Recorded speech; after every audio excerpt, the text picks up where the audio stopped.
প্রাণপ্রিয় ইউটিউবার ফেসবুকের ভাই বন্ধু বোনেরা, দেখেন একটা ছোট্ট গাছে একটা ফুল এসেছে। এর আগেও একটা এসেছিল, ঝরে গেছে, কিন্তু গাছটা খুবই ছোট।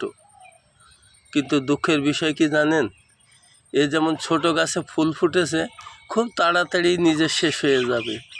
অথচ যে সমস্ত গাছগুলিতে বড় বড় গাছ, এগুলি কিন্তু ফুল আসে না। 2 বছর হচ্ছে লাগানো, এখনও ফুল আসে নাই। কারণ কি জানেন, এগুলি দীর্ঘস্থায়ী, বহুদিনে টিকে থাকবে। আর যে তড়িৎ গতিতে এসেছে, ও বিদায়ও হবে তড়িৎ গতিতে। তাই যারা ঝড়ের বেগে আজকে